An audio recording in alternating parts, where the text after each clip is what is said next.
Good afternoon, everyone. Welcome. Thanks for joining us on our first Impact Voices conversation. And fitting it happens to be on Stop Food Waste Day. I'm Ben Kuethe, our Vice President of Customer Solutions and Success at Divert. And I'm happy to be joined by Stephen Jennings, who's the brand lead for health and sustainability at ADUSA. And maybe before we get into, talking about some best practices, Stephen, if you want to give a brief intro and tell us about your role at ADUSA. Sure, absolutely. And thanks for the invite, Ben. I appreciate it. It's always good to be with you.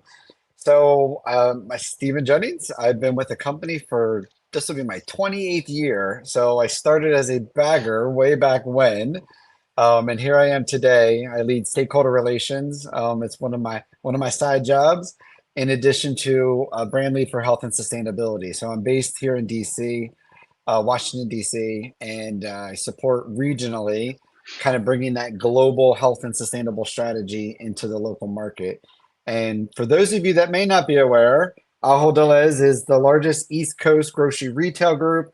We have over 2,000 stores, over 200,000 associates, stretching from Maine to Georgia and over to Tennessee. And we're part of a global grocery retail, Ahold Delhaize. So thank you for having me. Of course, I always love the bagging story. I also started as a bagger in a grocery store in Pittsburgh. So it's Best job ever, Ben. yes, I know.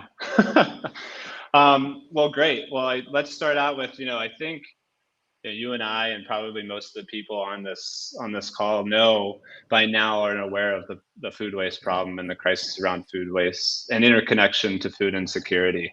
We even saw as a recent the UN come out with their food waste index report, highlighting more and more about the visibility of this problem.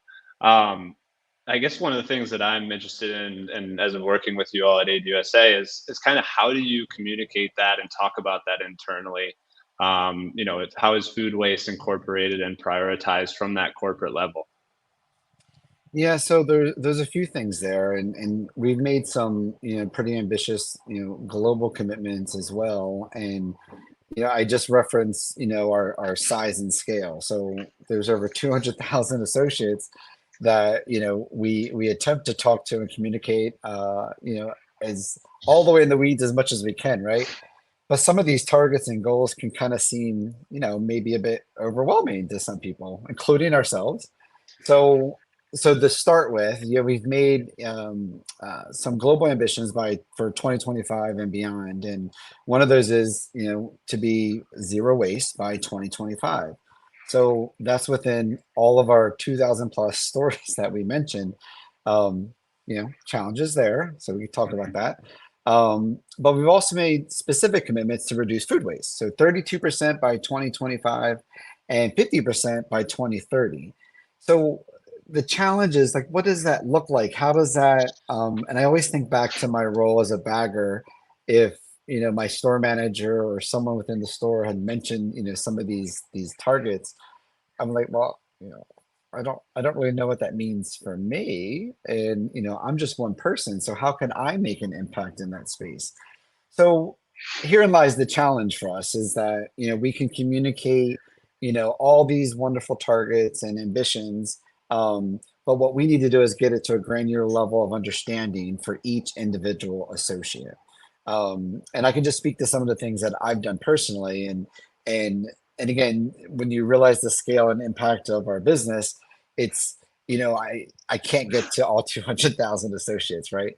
So you kind of we all do that at a local level. So each one of our great local brands, have these great, amazing operations teams. Food waste is top of mind for all of our operations teams because we know from a business perspective, it actually costs us a lot of money. So we don't want to be throwing food away because we don't want to be paying those landfill fees and all that that goes along with it.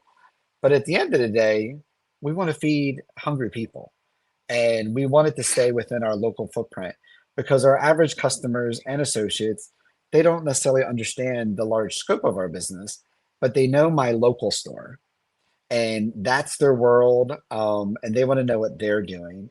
So, disseminating some of these communications down tend to be challenging from these high level big numbers that we throw out there, like 2 billion meals donated. Mhm. And so it's our job to get that at a local level. And it's actually perfect timing that we're talking about this because even for my role, like I go and do road shows. So I'm going to be out and about hitting the Delaware beach stores as kind of my starting point to refresh, and educate and raise awareness to all of the associates as to what we're doing and why we're doing it and how they can make individual impacts. And I think that's key. It's the hard part, but it's also key is what can I do myself to influence and help raise awareness in my store? And that's where we see the stores that are, more successful sometimes than others because they're making that true impact. Yeah. Yeah, and I mean, as we know, the stores are the ones executing this, right? And they Mhm. have, the people doing it. And so definitely want to dive more into the stores. One of the things that, before we do that, kind of thinking more at the corporate level, a lot of the, working in retail and you being in the industry for a while too, is the corporate organization and structure to even support these stores and these initiatives is almost, Mhm. getting that momentum is just as challenging. And I think it's common for any industry that you may have some siloed aspects of sustainability, operations, and other things that it can be hard to be like, okay, what are the initiatives that we do? One of the things that I think ADUSA has done a good job, and maybe you can talk a little bit more about this with like the brand leads and everything, is integrating sustainability within the brands and within operations. So it's living and breathing it versus, it being an outside kind of thing that people look at. Can you talk maybe a little bit more about that? Yeah. So one thing that you and I can agree on, and I'm sure anyone listening in, is that silos exist everywhere. And that's part of our challenge is that it's within every cross-functional team, doesn't matter your organization, they all have different priorities, goals, etc., and even budgets and things that they have to prioritize within their space. One of the things that have been that came out of, if you will, the nurturing and the development of our team, health and sustainability within Ahold Delhaize USA, is that they are global strategic priorities. We call them growth drivers. And one of the things about if you make it to the top as a growth driver, um, then everything within our business has to revolve around influencing a growth driver. So within health and sustainability, we're a food retailer. So we know and love food. Food impacts every one of our cross-functional teams. So that's already one unifying factor there, right?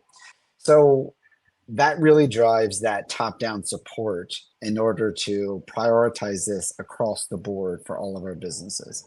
Now, some are influenced more than others, and you mentioned operations specifically, Ben, and you're absolutely right, because at the end of the day, if we did not have the amazing operational execution that we have within all of our great local brands, none of this could ever come to life. So Mhm. within our space, within health and sustainability, there's again that one unifying factor across the board is food. So we have a healthy choices and personalized guidance topic or strategic pillar. We have a transparency and sustainable products. We have food waste, or we have a waste pillar, which includes, excuse me, food waste and plastic packaging reduction. And then we have, that toughie at the end there, that climate action. So if you think about food waste, also, it also impacts all of those topics across the board in some form or fashion. So I would say on one end, we have an easy topic of food to talk about. But at the end of the day, we have to all work together in not only internally, but with our external stakeholders in order to bring this to life. And that's one thing that I'm super proud of our organization is that we recognize that we don't know everything. Mhm. Um, but we know food, and then we seek partners such as Divert and others to help us in the space where there's the gaps in order to bring this to life. Yeah. Yeah, no, I like that. I think it's not knowing everything and being willing to continue to learn and evolve. I think this space is growing, the awareness of it, the visibility, the solutions. And we mentioned kind of, the siloed aspect. And you kind of talked about it with food waste. It touches a lot of different aspects of the store. the primary goal is to sell food and to feed people. And so, thinking about, okay, how does food waste interact with that? It's a multi-dimensional problem. And so, if we go to the store level, okay, I need to make sure I get this out of the landfill, but I'm also supposed to be selling the food, maybe marking it down, donating it. Maybe it's a linear pathway, but thinking about that at that store level and all the different solutions, how do you think about, or like ADUSA, I think you guys are doing a great job of like implementing solutions at scale, but how do we make sure those solutions interact or at least are clear to the associates? Oh, Mhm. okay, this is how all of this works together. Yeah, it's a great question, and I am one thing for anybody that knows me, I'm always very transparent, is we don't have it figured out. So we're doing the best we can with all the information we have because we're also in a business where we have a lot of turnover, right? We have a lot of seasonal help. So the onboarding is ongoing, the education and awareness is ongoing. And the one thing that we've done a pretty good job at, but there's always room for improvement, is anything around food recovery and food waste. Like there's a story there, and what happens is where we see the successes that we do in our brands is that we've done a good job in those spaces of telling the story or the journey of food. So, as an example, we're not a nonprofit. Like we want to sell stuff, right? And we want to sell food, and we want to sell better for you food. So, but we also know that sometimes we have a surplus of food, or sometimes there's snowstorms, and there's all these external factors that influence our business and the sales in our stores on a daily basis, and especially seasonally for sure. So it's how we react to that. So we follow the EPA food recovery hierarchy. So again, we want to sell. When we can't sell from the sales floor, then we mark down and sell because the product is still good, but we offer a discount again to push those products out. And then when we can't do that, that's when we go directly to food donation, so direct to the local communities. So, we partner with Feeding America. We partner with all the great local food banks that are within our market areas. And they do great jobs of, getting local pickup agents, whether it's a church organization, a local soup kitchen, any nonprofit to come sometimes on a daily basis to pick up that food to get that into the hands of the people that need it. But it's not where the journey stops. So we also know that we can unfortunately have some inconsistencies sometimes in those pickups. We have these wonderful volunteers that are out doing this really selfless work in order to get food from the retailer to in the hands of people that need it.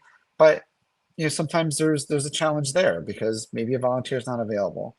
So this is when programs like Divert come into play, where we can, no pun intended, divert that food rescue or from the landfill and turn it into something else that's usable, like the renewable energy programs. So our ultimate goal here is, and this is kind of the beginning of the story and the end, is we want to sell it. When we can't, we're going to do everything in our power to keep that out of the compactor in our store. So we have those zero waste targets that I mentioned, including zero food waste, and we do not want to ever see trash or food in our trash that are going into that compactor. So that's how we try to tell the story of the food and the journey and where we Hmm. want it to go. But in the event that we can't get it in the hands of people, this is the process that we have through Divert. Um, and we just do it through storytelling. And I know it sounds simple on the surface, but if you're the average associate working in our store, you might work part-time, just 2 days a week. You're just not familiar with that story. So once we kind of map that out, then it makes perfect sense. And then they get on board to avoid getting that food into the compactor as well. Yeah. Yeah, but I think we've, kind of adopted, and maybe this is through working with the people on the ground at the grocery level, is it is a diversion journey, how we talk Mhm. about divert, and it's cyclical. So it's not just implement something and then, okay, it's there for forever. There's no improvement. It's continuous improvement. It's cyclical where can we get all of this food out of the landfill first? And then can we make sure that, we're talking and having conversations amongst the donation partners in Divert, or like, are the stores doing their markdown, and being able to kind of constantly see, all right, we can see, we can touch, we can feel the food waste and understand what's happening. Where is there opportunities? And one of the ways that I think, that's really only possible is through data. Having visibility on those different waste streams. I mean, even for ESG goals, like, you need the data to be able to support those and say we're achieving them, but also on the performance management side. And so, we've always at Divert kind of thought about that needs to be integrated as part of the solution. From the retailer perspective, there's obviously a lot of imperfect data and kind of figuring out how to combine it and make use of it. Maybe if you could talk a little bit about that and how, working to continue it, does the data get to the associate level? Does it get to the store level? How is that used within the org? Oh, Ben, data, $1 million question.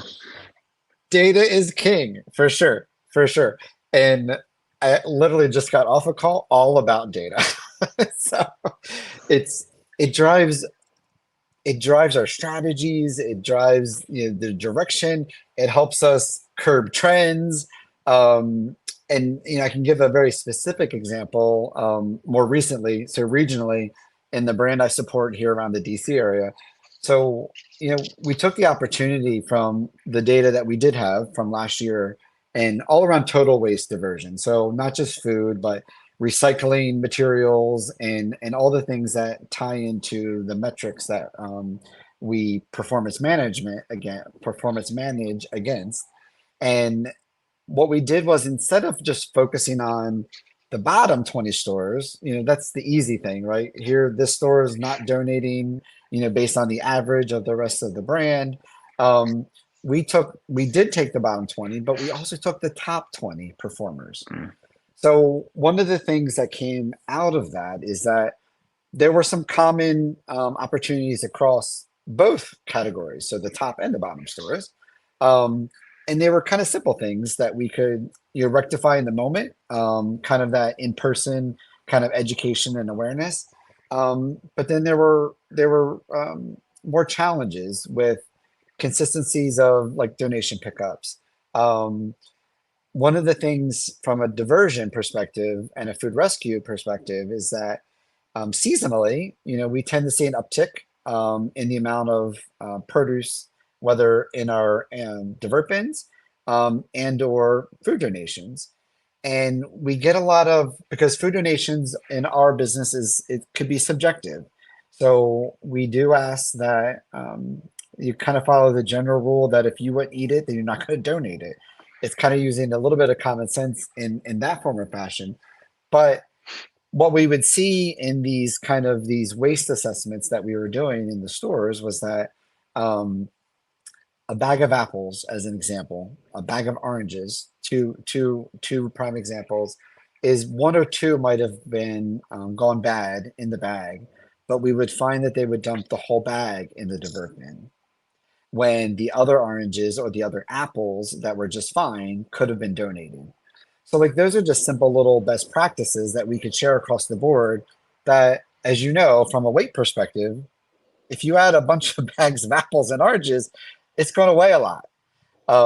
So again, that's like a little example where we could curb that, but it was an opportunity in the top performing stores and the bottom performing stores. And then it was little things like, because yes, I did do this. I know I look like a little clean boy here on video, but I dumpster dive myself, and I dug into those trash cans, and it was just small little things that we would find, because we have a path for all food waste in our business. So, and it's through a variety of partners. So we should, in essence, not find any food ever in the trash can, in theory. Um, but we were finding reasons why associates thought that they should have put that in the trash can. So those are things we could dispel in the moment and then use as best practices and share on a broader scale through store communications and things of that measure.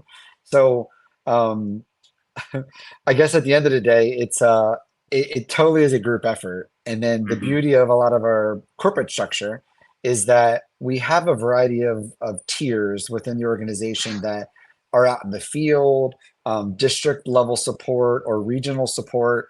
And then it's just getting the communication to all those levels so that we're all consistent in our messaging. And that's where we see the true successes in those areas. Um, and then oddly enough, it's not we tend to think that certain like rural or urban tend to be more challenging. We see it across the board. So as long as we're consistent in our approach, our communication, that's where we see the execution at store level. And then we have to give them a path to ask questions. So we have to be accessible. Um, so like myself included, I attend, weekly calls with the operations teams just to give tips and best practices. And it's little things like that is where we're seeing the biggest successes on a more scalable platform. Yeah. Yeah. I think a dumpster dive is good for everyone. It's character building. Yeah. Uh, And yeah. and no gloves. And I know I Yeah. shouldn't admit that. I didn't even have gloves on, which is horrible. Uh, no, I like how you said that. I mean, I think there's the actual data collection itself, but then is it like it's the communication of the data? It's Mhm. it just sitting in a database is great, and yes, maybe we can reference it, but how do we create those channels to get it to the right people is just as challenging. And I think the way that similarly we look at it at Divert is let's understand where every store is at. Can you put them on a level playing field and just see the landscape? But then you got to Mhm. kind of go deeper and no pun intended, peel back the layers of the onion. But look at your low, medium, and high stores, and like you said, like that's why I like that is learning from everyone. And you may find there's actually things at the high performing stores that you can learn from or that they're doing differently, and apply that to the rest of the stores. And I think one of the things that, from what I've seen, applying knowledge across, but based on your peers and not in a Mhm. shameful way, but in a learning way, is just received so much better at the store level. But you're spot on there. Um, so I'm going to choose another word, and this is something that happens, and I'm quite sure in any retail environment, but our stores are very competitive.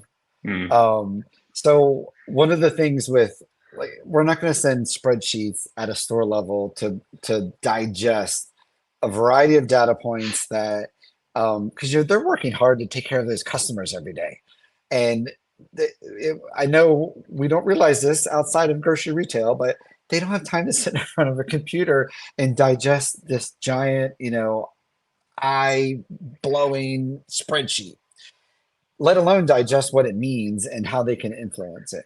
So you have to speak the language of your different groups that you're speaking to. And when you're speaking to your store teams, what they resonate to is donations and getting food in the hands of people in their local community so that they can be a part of that. Um, and and also on the business side is saving money. And what I mean by that is those exorbitant landfill fees. So not only is it not the right thing to do, we know that and understand it, but there's a true business case to celebrate here is by diverting that food, donating that, which costs us nothing, diverting that, or picking the devil at the end here, which is the landfill. It costs our stores so much money from an expense perspective, let alone the emissions and all those things that we're influencing as well. There's a true business case to be had for cost savings to divert from landfill. hmm Yeah, you mentioned the customers. The From the retail side, I think there's been an evolution of acknowledging we have waste or inefficiencies. I mean, if we look back 10 years, and the reality is we all know that there's a lot of food coming in. Most of that is being sold and feeding people, but it's a hard, complex system and supply chain to manage, especially in the modern day with, our complex food system. So it is a reality. How do you see like your customers or the customers of ADOC caring about this or communicating that to the customers? Like, are they a part of this? When you talk about food Mhm. donations, feeding the community, is that something that customers care about? Oh, for sure, for sure. So it's, if anything, I would call it more of a standard. So it's an expectation. Um, I can think back in the day, it's nice to, proudly talk about your donations and things of that nature, and we should be proud of that, because we've contributed to that, from an associate level up to a corporate level. Um, but these are becoming expectations of, not only the up and coming generations, but of all of our customers, is that, we're in a position where we can help people, and our brands do a phenomenal job of supporting the local communities in that regards. So many of our brands, issue, better neighbor impact, reporting, where they share the information about the food that they're donating. Um, but at a local level, even for a customer, let alone an associate, sometimes these big numbers can be overwhelming, Hmm. and it might be a little hard to understand or grasp what that actually means. And even our public commitment of 2 billion meals donated by 2025, it sounds great. It's wonderful. Um, but it's our brands that have to activate and tell that story at a local level to resonate with those individual customers. So to answer your question is yes, our customers certainly do care about it. I would just, I guess, challenge the industry to say it's more of a standard. Hmm. It's not necessarily a huge differentiator anymore because it's an expectation. Um, but for our brands, and the success they found in the space is really telling the story of whether it's at a local food bank, partnership, and or how it's helped, a specific community, and in many cases, a lot of our brands are in markets that have low food access areas, Hmm. commonly referred to as food deserts, but we prefer to call a low food access area. And what we found is that, it's not just urban areas.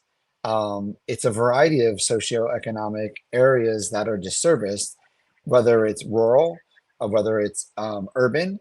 Um, it's it's anywhere, Hmm. and there's no face to hunger anymore. Right. So one of the things in DC that this brand, experiences here often is, unfortunately, there's been times over the years where there's been a government shutdown. Um, and we just take for granted that people don't have the majority of people don't have a ton of money just sitting in a bank where they can just go for weeks or months without an income. Hmm. So that's where we see influxes of folks, in need of food access. So I think one of the things, and you used the word shame earlier, and it's taking away the shame and indignity of not having access to food, no matter where you live. And Hmm. that's one of the things I'm super proud of our organization is that, we support all levels and, in diverse communities, socioeconomic, the service communities, urban, even university hunger. I mean, that's a thing. So people just assume you're at a Ivy League school that you must have all this money to have food as well. Those are some of the busiest food pantries. Hmm. Yeah. So we have to work collectively as a society. And we want to play our part in that as a grocery retailer, and our brands have done a really great job tapping into that. Yeah, yeah, I think that's important. I think there's a stigma or a certain view of what hunger looks like. And, working with a lot of different food banks, whether it be within the Feeding America network, or like you said, some local ones, it's very visual that it is not what a lot of people think. And, as we see these numbers of 40 million Americans being food insecure, it can be our neighbor and it can look a lot of different ways, and they want to be able to buy their food a lot of the times.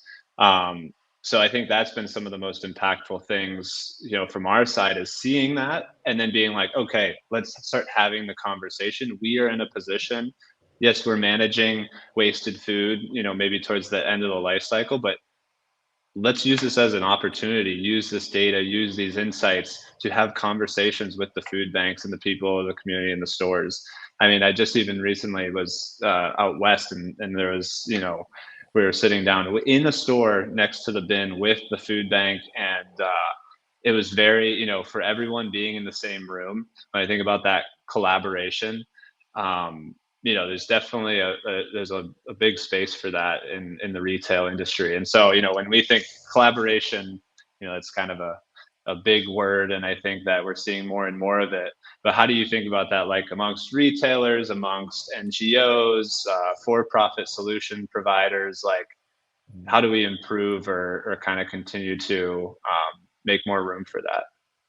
Yeah, well, I want to tap on just one more thing about data in a different way. So one thing at store level, so for those of our stores that are on the Divert program, if anybody in the audience isn't aware, there's a physical bin located in a refrigerated area of the store that collects what will be food waste to turn it into the renewable energy.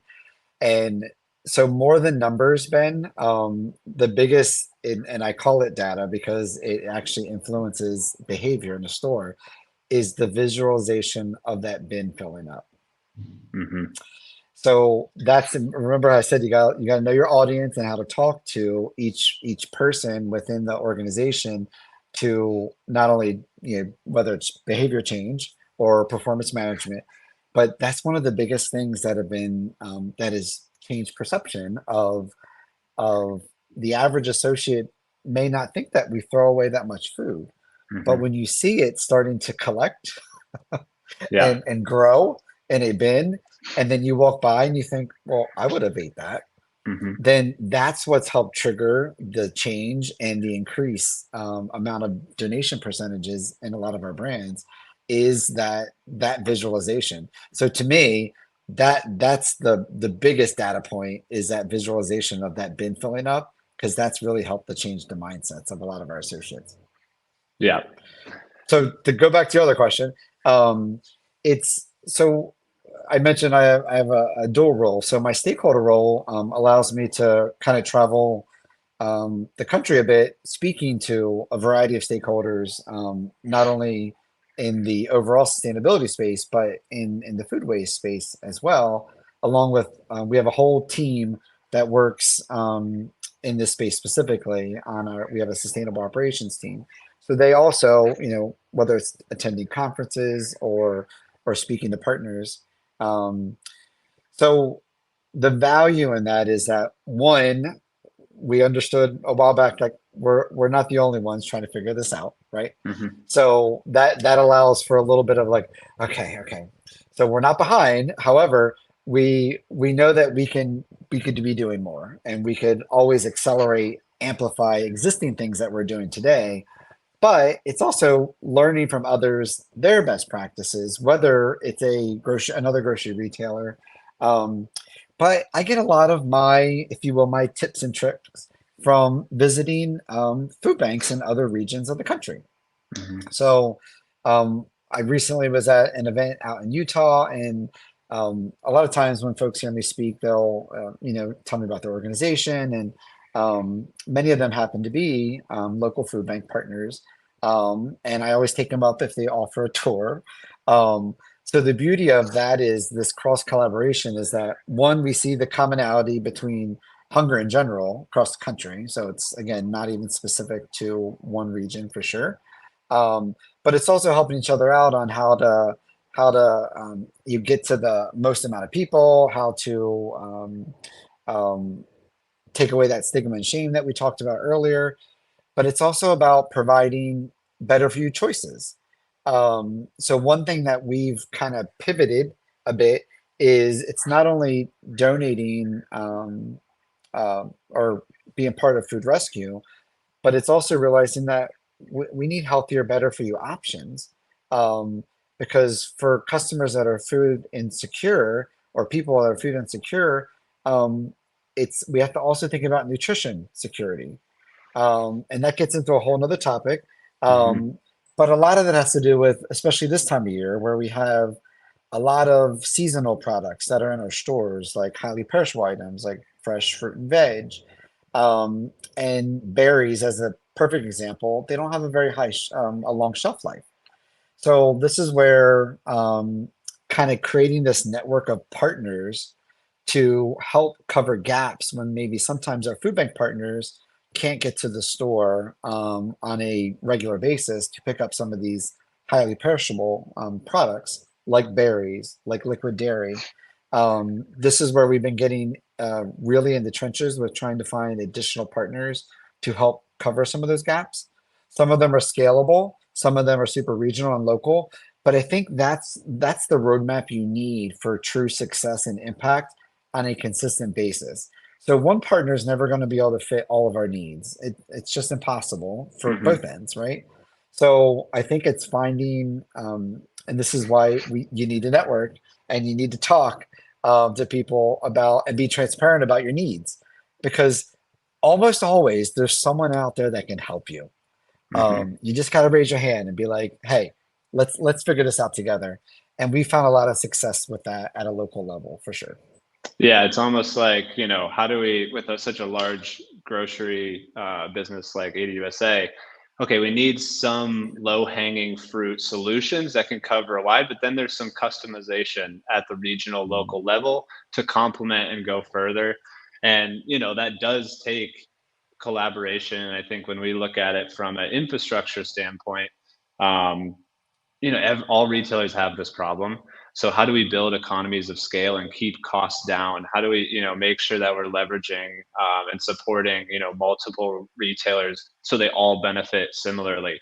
Um, and one of the questions we had actually from our audience was kind of around legislation. Like, how does that influence and impact? We're starting to see this more and more um, come up in from a state level. There's obviously some federal push on it, but Mhm. you mentioned the local brand in the DC, Maryland area. Like, how have you seen that legislation impact decisions at the retail side? Yeah, so one of the things, and this was, oh goodness, don't kill me on the year if I get it wrong, but I think it was, well, it was 2021 into 2022, but then it kind of bled into 23 in the beginning. Is, we worked with some external partners, CSPI, Center for Science and Public Interest, and WW, formerly Weight Watchers, and then of course Ahold Delhaize USA, and then a bunch of other CPG partners and other folks, even lobbyists on the Hill around the Food Donation Improvement Act. Mm. So for those of you not aware, the Good Samaritan, the Emerson Act, had not been updated in quite some time. Um, and we wanted to be the grocery retail voice of, like, just keeping it real about the struggles within, protections from a food donation perspective, and incorporating fresh food rescue across, all of our brands. Because some of our brands had been donating fresh foods for quite some time, 10 plus years, and other brands, it was newer. So there was a little more hesitation, just because, it's the obvious fears that, we don't want to make anybody sick, because we have good intentions behind donating food. Um, but we also, again, these are our customers, these are our neighbors, these are our associates. We want Mhm. to make sure it's the most wholesome, nutritious food. So we were invited to be the grocery retail voice of influencing that particular act, and obviously, as we all know, that was passed and it was wonderful. A lot of it more was on the side of hot prepared foods and some protections around that. That's not so much our jam, per se, in our industry. Ours is mostly, obviously around the fresh side.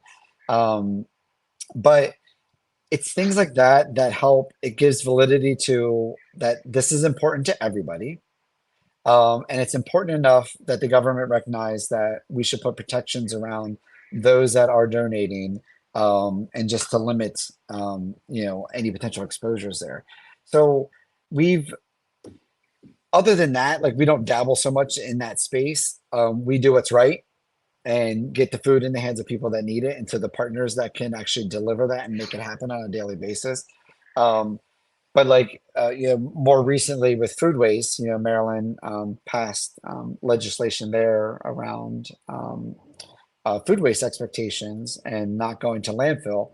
Um, but the beauty around, our program as it is today, and many of that is, of course, thanks to Ben and team as well, is that we already had everything in place. Yeah. So there was no transition for us. We were already doing it. Um, But if we look at um, making true impact to our world, then legislation helps puts us on a level playing field across the board, and it encourages everyone to kind of get to that common ground of a goal of zero food to landfill. Yep. Yeah, keeping it real with Stephen Jennings. I think you got a new podcast there at some point. Well, great. No, I mean, I guess as we kind of wrap up, do you have any kind of final words for our audience or words of wisdom as we kind of look forward on addressing food waste? So, I mean, one, so a selfish request is if anybody's out there that's figured it all out, please reach out. I would love to hear from you. Um, we have no shame in collaborating and using shamelessly other tips and tricks. We would be happy to share the same as well because all of us ultimately, this is our goal, is to keep food out of landfill and get it into the hands of people that need it. I don't think anybody's going to argue that goal, right? Um, but just know if you're just starting your journey in this space, what I would share with you is um, and I didn't mention this in the beginning, but I did say I started as a bagger, and so this was in the '90s, right? So we didn't have partners like that, like this, whether through Divert or other means. We donated typically monetarily. Typically was the approach back in the day. I'll say with food banks, and as being the bagger, if you closed it was your job to throw everything away at the end of the day. And I can just recall throwing food away. And of course, I'm a kid, so I'm not necessarily understanding the implications behind that. Um, and then what I will say is we evolved not only as a business, but as partners, came up with solutions again, Divert as an example. This is where collaboration is key. But I also say you need to stay in your lane. So understand what you're good at. You can't be everything to everybody, but somebody somewhere has a solution that could benefit your business financially and from a community relations perspective. So just be open to conversations. There's nobody that I don't talk to. Doesn't mean we can always partner together, but my door is always open. And I think as long as we all have that approach, and get away from like the salesman perspective of it, it's like, Hmm. look, I got a solution. It may or may not work for you. Let's talk about it, see what can happen, and just be open to it and explore that this type of work, food, waste, and food rescue, it happens at a local level. So that's where you're going to find successes and can build off of that. And I will say the biggest win right now, at least from a that grocery retailers need, is we need folks to help us fill the gaps. Hmm. So we have large partners in most cases across all of our brands. It's these random gaps that we have. I will say rural areas tend to be a challenge with food pickup and getting food pickup and delivery back to local food banks. Um, Please, anybody that figured that out, call me like right now. We could use help there, but just be open-minded and be transparent. Like Hmm. and talk about your wins because you could help somebody else on their journey, and we can do this together, my friends. We can change the world. We can. Love that. Well, my friend, I always appreciate our conversations, and hopefully the audience enjoyed this as much as me. So I appreciate the time, and thanks everybody for joining us. Thank you.